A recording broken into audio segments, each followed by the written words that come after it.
యుద్ధం 4వ రోజుకు చేరుకుంది. మొదటి 3 రోజుల్లో భీష్ముడి ఉగ్రరూపం ముందు పాండవులు నిలబడగలిగినా గట్టి విజయం దక్కలేదు. రాత్రివేళ కౌరవ శిబిరం దుఃఖంలో మునిగిపోయింది. దుర్యోధనుడు తన సోదరుల మరణానికి ప్రతీకారం తీర్చుకోవాలని నిశ్చయించుకున్నాడు. ఈ రోజున ఎలాగైనా భీముడిని అంతం చేయాలని, అతన్ని చంపడానికి 10 మంది కౌరవ సోదరులను ప్రత్యేకంగా సిద్ధం చేశాడు. పితామహుడు భీష్ముడు ఈ రోజున చుట్టూ ఉన్న సైన్యాన్ని రక్షించడానికి అనువుగా మండల వ్యూహం, వృత్తాకార వ్యూహాన్ని పన్నాడు. పాండవులు మరోసారి క్రౌంచ వ్యూహంతో ముందుకు వచ్చారు. అర్జునుడు మమకారం లేకుండా పూర్తి శక్తితో పోరాడాలని నిశ్చయించుకున్నాడు. శంఖారావాలు మోగాయి. 4వ రోజు యుద్ధం ప్రారంభమైంది. దుర్యోధనుడి ఆదేశాల మేరకు దుర్ముఖుడు, దుష్కర్ణుడు, దుర్మధురం వంటి 10 మంది కౌరవ సోదరులు తమ బలమైన సేనతో కలిసి భీముడి రథాన్ని అన్ని వైపుల నుండి చుట్టుముట్టారు. కౌరవ సోదరులు భీముడి రథంపై, ఆయన శరీరంపై నిరంతరంగా బాణాల వర్షం కురిపించారు. భీముడికి రక్షణగా ఉన్న సైనికులందరూ నేలకూలారు. ఆ దాడికి భీముడి రథం ధ్వంసమై సారథి మరణించాడు. భీముడు తీవ్ర గాయాల పాలయ్యాడు. ఆయన శరీరం రక్తంతో తడిసిపోయింది. భీముడు నేలకూలాడు, మరణించినట్లే కనిపించాడు.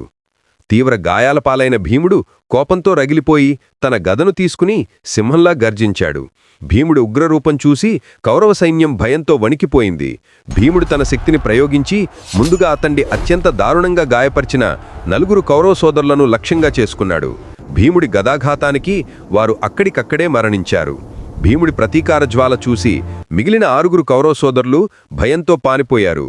దుర్యోధనుడి వ్యూహం పూర్తిగా విఫలమైంది. భీముడు తన సోదరులను చంపడం చూసిన దుర్యోధనుడు తీవ్ర దుఃఖంతో, కోపంతో రగిలిపోయాడు. తన తమ్ముళ్ల శవాలపై పడి విలపించాడు. భీముడు గాయపడ్డం చూసిన అర్జునుడి కుమారుడు అభిమన్యుడు ప్రతీకారం కోసం రణరంగంలోకి దూకాడు. అభిమన్యుడు తన రథాన్ని నేరుగా భీష్ముడి మండల వ్యూహం మధ్యలోకి చొచ్చుకుపోయి భీష్ముడు, ద్రోణుడు, అశ్వత్థామ వంటి దిగ్గజ యోధులపై దాడి చేశాడు. అభిమన్యుడు ఈ రోజున సుమారు 10,000 మంది సైనికులను మట్టుబెట్టాడు. అభిమన్యుడి వీరత్వానికి కౌరవ సైన్యం నిలబడలేకపోయింది. అశ్వత్థామ వంటి వీరులు కూడా అభిమన్యుడి అస్త్రాలకు దీటుగా సమాధానం చెప్పలేకపోయారు. అర్జునుడు కూడా తన తాతపై, గురువుపై మొహమాటం లేకుండా దాడిని కొనసాగించాడు. భీముడి ప్రతీకారంతో ఉద్రేకపడిన అర్జునుడు కౌరవ సైన్యాన్ని తీవ్రంగా నాశనం చేశాడు. ఈ దాడికి కౌరవుల మండల వ్యూహం దెబ్బతింది. భీష్ముడు ముందుకు వచ్చి తన దివ్యాస్త్రాలతో పాండవ సైన్యాన్ని కలవరపరిచిన సమయంలో భీముడి రాక్షస కుమారుడు ఘటోత్కచుడు తన మాయాశక్తులతో యుద్ధభూమిలోకి వచ్చాడు. ఘటోత్కచుడు ఆకాశంలోకి ఎగిరి భయంకరమైన రాక్షస రూపాన్ని ధరించాడు. పెద్ద పెద్ద రాళ్లు, ఇనుపగుండ్ల వర్షం కురిపించాడు. ఈ మాయాయుద్ధం చూసి కౌరవ సైనికులు, ఏనుగులు భయంతో పారిపోయాయి.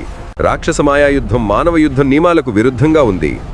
ఈ మాయాయుద్ధం చూసి ద్రోణాచార్యుడు, కృపాచార్యుడు వంటి గురువులు కూడా ఆందోళన చెందారు. వారికి మాయాయుద్ధాన్ని ఎదుర్కొనే అస్త్రాలు లేకపోవడంతో కౌరవ సైన్యం తీవ్రంగా నష్టపోయింది. ఘటోత్కచుడి మాయాయుద్ధం కౌరవ సైన్యాన్ని నాశనం చేస్తుండగా భీష్ముడు చివరికి రంగంలోకి దిగి ఘటోత్కచుడి మాయాజాలాన్ని కొన్ని దివ్యాస్త్రాలతో అడ్డుకోవడానికి ప్రయత్నించాడు.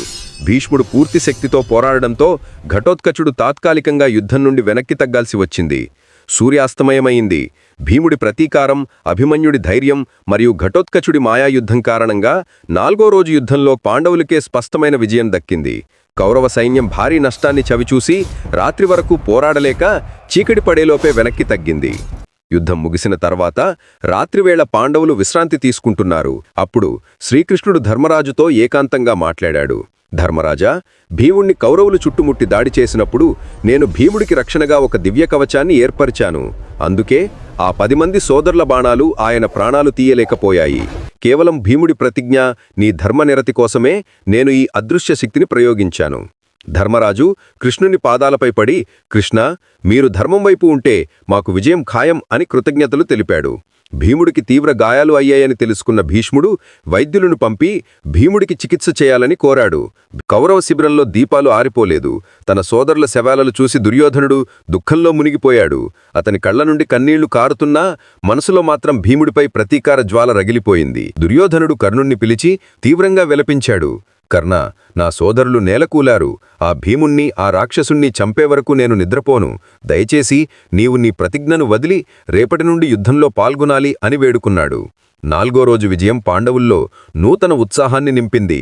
కాని దుర్యోధనుడి ప్రతీకారేచ్ఛ మరింత పెరిగింది. మరి 5వ రోజు యుద్ధంలో దుర్యోధనుడు కర్ణుడితో కలిసి ఎలాంటి దారుణమైన వ్యూహం పన్నాడు?